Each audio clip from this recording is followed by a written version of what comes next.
rasa kecewa pasti, namanya orang rindu kecewa, tapi kecewa itu adalah bagian dari iman, bahwa kita rindu ingin melaksanakan ibadah haji dan itulah yang diberi pahala oleh Allah Subhanahu wa taala.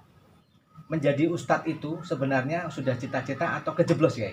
Kejeblos. Sosok kondang di Republik ini atau mungkin di dunia yang menjadi inspirasi Kiai dalam beraktivitas sebagai ustadz sekarang? Sosok Hasyim Muzadi. Bawaannya tenang, sambil guyon, tapi menukik. Menjadi Menteri Agama atau menjadi Ketua Umum MUI, Ustaz?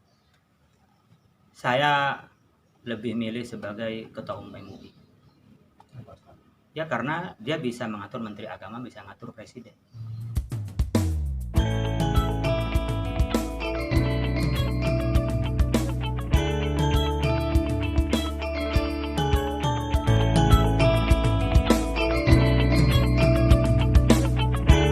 Nah, saudara-saudara, sekarang kita akan bertanya soal haji nih. Banyak sekali para calon jemaah yang akhirnya kecewa karena mereka tahun 2020 ini tidak bisa berangkat ke Mekah dan Madinah. Kita tanya ke Ustadz, bagaimana umat Islam harus menanggapi pembatalan haji 2020? Bagaimana Ustadz? Itu bagus, kecewa itu bagus. Berarti rasa imannya tinggi. Tapi bagaimana sebenarnya Ustadz, apakah perlu dibatalkan atau tidak sih Ustadz seperti itu? Ya menurut saya dengan sekarang sudah pertengahan bulan Syawal dan saya baca dalam kajiannya WHO memang kita kemungkinan dapat 20%. Tapi kan sampai sekarang WHO belum mengumumkan. Karena pengelolaan kita melalui pemerintah bisa ya memenuhi protokol kesehatan. Cuman apakah pemerintah Arab Saudi juga menyiapkan? Jangan-jangan kita udah siapin membatalkan. Kalau disiapin tiba-tiba kan waktunya juga buru-buru. Kalau nanti 20% yang mau diberangkatkan yang mana? Kalau diberangkatkan yang tua-tua sulit, apalagi mereka dengan kapasitas seperti itu, artinya kapasitas kemampuan ibadahnya, kesehatannya. Kalau diambil yang kaya-kaya, masa ibadah untuk yang kaya? Tapi kepastian di tengah bulan Syawal diputuskan menurut saya sudah tepat. Alasan pertama, tentunya ibadah itu ada rukhsah ketika terjadi, ada rukhsah dispensasi ketika terjadi darurat atau yang kesulitan lah. Jadi tidak darurat tetapi dia menimbulkan kesulitan, itu hasil rukhsah. Jadi para calon jemaah haji yang sudah niat tahun ini, niat baiknya sudah dicatat oleh Allah, pahalanya sudah dapat. Di orang niat kebaikan lalu ada uzur syar'i, Allah mencatat niat kebaikan itu. Yang kedua, kita kenapa digagalkan? Masalah ammah. Masalahnya apa? Ketika kita mau berangkat ke sana harus kumpul di Arafah. Bagi kita yang sudah tahu perjalanan, ya mamanya bisa menjaga diri. Tapi yang nggak tahu perjalanan, berdesak-desakan, ya dengan pembimbingnya, gimana melakukan physical distancing? Makanya darul mafasid muqaddamun ala jalbil masoleh, menolak keburukan yang akan terjadi penularan COVID itu didahulukan daripada kita dapat masalahnya haji. Toh tahun depan insya Allah kita bisa berangkat. Oh tahun depan kita meninggal Pak. Orang yang sudah daftar tinggal berangkat, Allah sudah catat hajinya. Tinggal nanti uang hajinya cari badal haji untuk menghajikan. Jadi tetap uang hajinya itu dipakai tapi tidak haji sendiri. Orang yang menghajikan untuk dia. Jadi haji itu bagi orang yang sudah meninggal bisa dihajikan oleh orang lain. Oleh karena itu saddan lil dzari'ah, untuk langkah preventif inilah yang kita lakukan lebih dulu. Ya, karena apa? Ada dugaan kuat ya bahwa nanti ketika ke sana itu akan menimbulkan bahaya ya. Ghalabatul dzon dalam bahasa agama itu kuat dugaan bahwa ini akan terjadi bahaya itu. Yang ketiga, tentunya kita menolong pemerintah kita, menolong para penyelenggara. Ya sama dengan kita ini sekarang menolong pemerintah, menolong ulama, menolong orang lain dengan cara tinggal di rumah. Diem itu menolong. Pertama, menghindari penyebaran COVID-19. Ya, kesulitan-kesulitan pemerintah penyelenggaranya pun bisa dihindari. Apakah kita menyalai terhadap ajaran agama? Tidak. Allah sudah menyatakan ketika terjadi suatu kesulitan, maka idza dhaqal amru ittasah. Kalau kondisi kita menyempit, Allah memberikan keluasan pilihan-pilihan. Ini sekarang menyempit apa? Pengurusannya sudah mepet, ketentuannya juga belum ada. Lalu masih takut dengan adanya penularan COVID-19. Kita masih transisi di Jakarta. Karena nanti untuk mengkoordinir ke se-Indonesia kita sulit. Oleh karena itu dipindahkan ke tahun depan. Menurut saya kebijakan yang tepat. Hanya saja kita memang ada rasa kecewa pasti, namanya orang rindu kecewa. Tapi kecewa itu adalah bagian dari iman bahwa kita rindu ini melaksanakan ibadah haji dan itulah yang diberi pahala oleh Allah Subhanahu wa taala. Oke, saudara-saudara poros blur di kawan-kawan. Kata beliau tadi, niat saja udah menjadi sebuah ibadah. Jadi yang nggak bisa haji ya nanti tunggu tahun 2021. Nah, sekarang kita memasuki segmen Guyon Waton bersama Kiai Haji Kholen Hafiz. Kita akan bertanya-tanya.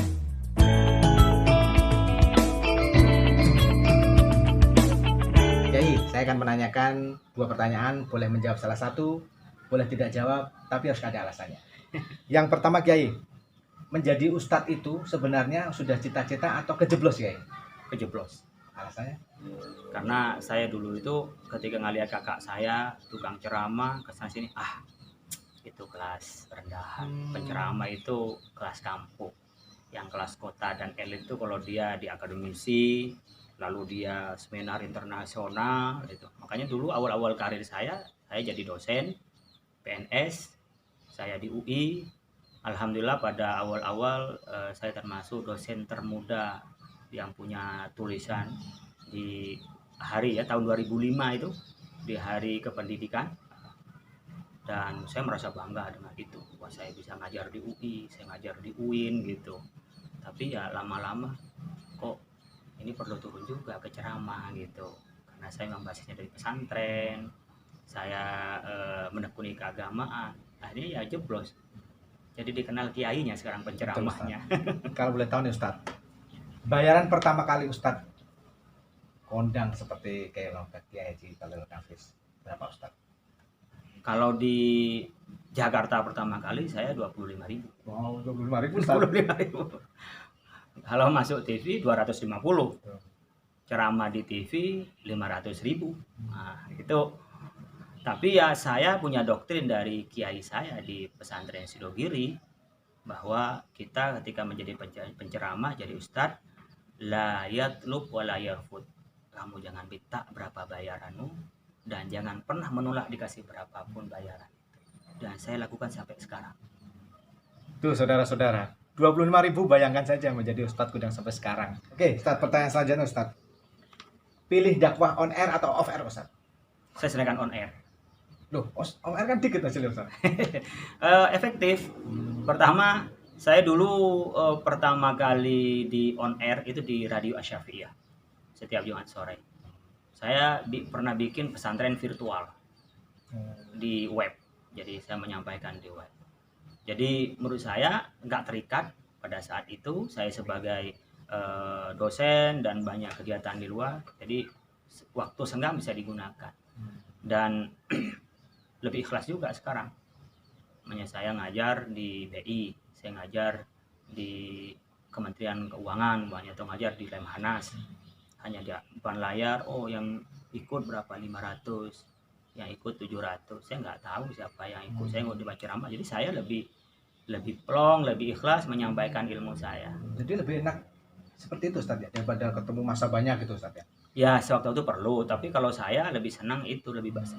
Tapi sewaktu itu untuk revitalisasi boleh ketemu rame-rame. Kadang-kadang rame-rame itu nggak sampai pesan. Ramenya iya, syiarnya boleh, syiarnya. Tapi orang yang di paling belakang nggak dengar, ngobrol sendiri. Kita pun ceramahnya nggak bisa mendalam. Dia harus dalam 5 menit paling lama terus ada agitasinya. Allahu Akbar, takbir. Kita harus, nggak bisa kita mendalam. Kalau pengajian ya mungkin 100 orang, 50 orang bisa. Kalau on air kan, kayak kemarin saya Ramadan, pagi ngisi di Los Angeles, siang saya ngisi di Jepang, sore saya ngisi di Jakarta.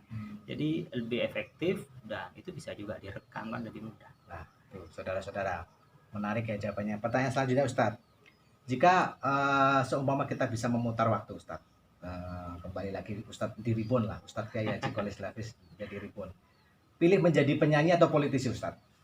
Saya senang politisi. Kenapa Ustadz? Karena politisi menurut saya kalau dijawai dengan kebaikan itu terhormat sekali. Dia bisa mengubah dunia itu dengan politisi yang keadaban. Yang nggak benar itu polisi yang pragmatis, mentalitas pedagang.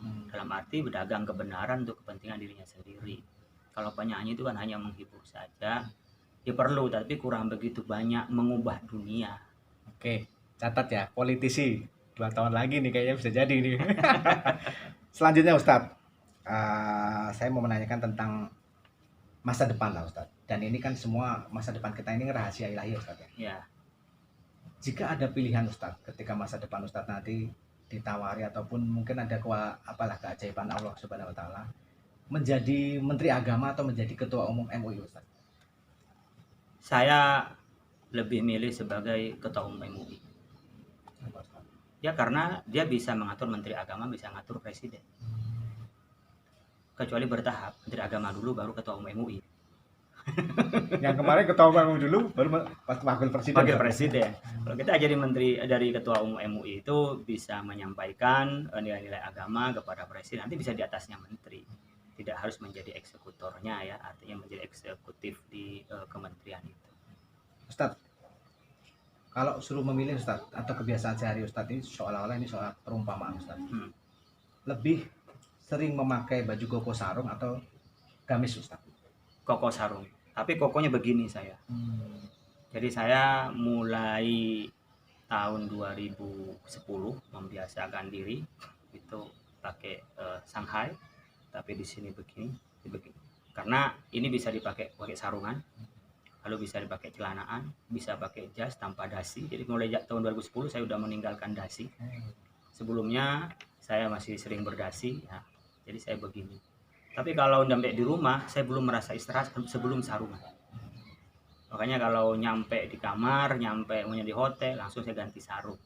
Jadi memang lebih nyaman sarungan daripada celana. Seperti wapres kita Ustadz ya, pakai sarung terus Ustadz ya. Nah sekarang kita masih bersama Kiai Haji Qolen Hafiz, sekarang di segmen Nendang Kondang.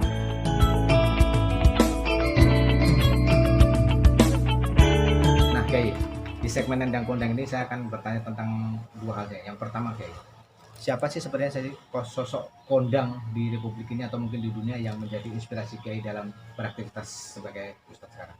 Dua. Yang pertama dulu Kiai Syukron Makmun. Itu paman saya saat masih kecil, kondang dia. Jadi Ustadz, kalau jadi penceramah saya ingin seperti Kiai Syukron Makmun. Yang kedua sosok Kiai Hasyim Muzadi. Bawaannya tenang, sambil guyon, tapi menukik. Orang yang disinggung pun nggak panas, tapi merasa. Nah, dua itu yang menjadi inspirasi saya ketika saya ingin bicara di depan publik. Saya harus menyampaikan yang benar, tidak boleh mau disetir siapapun, dan yang menurut saya bisa dipertanggungjawabkan kita sampaikan, tapi gimana tidak melukai.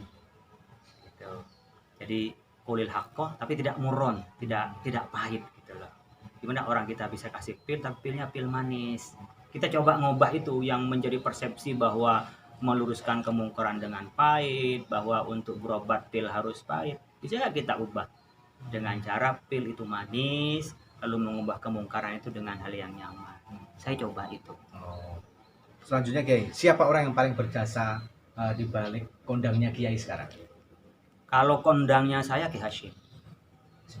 Jadi saya dulu itu seperti tadi wawancara di awal, saya nggak pernah pengen jadi kiai dalam arti penceramah. Saya ingin menjadi intelektual, maka saya kuliah sampai S3 di luar negeri. Karena saya kepengen jadi intelektual saja.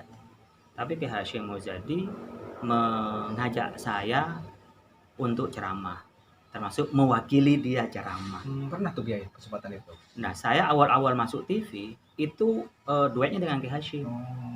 Dan herannya sama Kiai, 2 kali pertama itu saya ceramah, kalau masuk TV dalam arti wawancara saya sudah sering ya dari sebelum. Tapi sebagai penceramah di publik itu, saya berdua sama Kiai Hasyim dan nggak dikasih tahu judulnya. Pokoknya nyampe di tempat ceramah. Pernah saya pada saat ceramah itu tahun 2012 ya, live dengan Kiai Hasyim. Wawancara begitu, blank saya. Karena seperti di sini depan banyak orang lewat, blank. Wah, ibu saya telepon dari kampung. Kamu tadi tuh nggak bisa jawab ya, katanya ibu saya almarhumah ya. Telepon ibu saya itu nyesel, kapan ada kesempatan lagi untuk saya tampil. Lalu saya tampil lagi, saya tanya kepada teman yang bagian timnya, besok apa tema saya? Oh ini saya siapin, belajar mutolaah. Dulu awal-awal masuk TV itu saya 3 hari paling ini, 2 hari sebelumnya saya belajar dulu beberapa yang harus saya sampaikan, lalu ngatur waktunya, kan cuma 5 menit, 7 menit, bagaimana bisa masuk ilmu di situ, tapi juga ada humornya, tapi juga merespon kondisi ada yang di masyarakat. Jadi sosok saya di TV, sosok saya tampil di publik itu Pak Hashim. Sebelum masuk TV itu mungkin sekitar 4 tahun sebelumnya saya sudah rutin setiap minggu. Jadi cara ngatur bicara saya, lalu pilihan diksi itu saya belajar dari Ras FM. Lalu statement, gimana statement yang baik dalam waktu yang cepat dan pokok terkena, belajar pada saat jadi wakil ketua panitia pengawas pemilu. Saya ini dulu wakil ketua Panwas Pemilu pertama di DKI Jakarta. Oh, pernah di jabatan itu juga, Bu? Saya wakil ketua Panwas Pemilu. Nah, pada saat itu saya belajar bagaimana dalam momen itu saya bisa beri statement yang pas. Karena kewartawan kalau lebih bisa yang dikutip lebihnya, bukan pasnya. Oleh karena pas gitu. Itu saya belajar pada saat saya jadi Panwaslu. Belajar berorganisasi, ya tentu saya mulai di pesantren berorganisasi, namanya An-Najah di pesantren Sidogiri. Lalu di Jakarta saya di PMII, saya pernah di KNPI. KNPI DKI, saya dulu wakil ketua, yang ketuanya sekarang Wagub Ariza Patria. Saya masuk formatur, disitulah saya ketemu dengan berbagai macam orang. Kalau sebelumnya PMI itu antara kita sesama warga Nahdien, keislaman, ini kita ketemu dengan macam-macam nasionalis, macam-macam ketemu. Disitulah saya belajar bergaul. Ternyata keyakinan kami yang namanya berbasis pesantren gini, cara mendialogkan kepada teman-teman nasionalis, pada teman-teman yang non-muslim, dalam kerangka kemasyarakatan dan kenegaraan, di situ saya belajar. Tentu kalau ilmunya belajar di kuliah, dari S1 sampai S3 ini. Oke, Kiai. Mantap ya saudara-saudara, ternyata banyak sekali inspirasi yang bisa kita dapatkan dari Kiai Haji Kholil Nafis, Ketua Komisi Dakwah Majelis Ulama Indonesia dan pimpinan Pondok Pesantren Cendekia Amanah. Terima kasih Kiai atas waktunya. Assalamualaikum warahmatullahi wabarakatuh. Waalaikumsalam. Ini masih corona ya, jadi nggak seperti itu.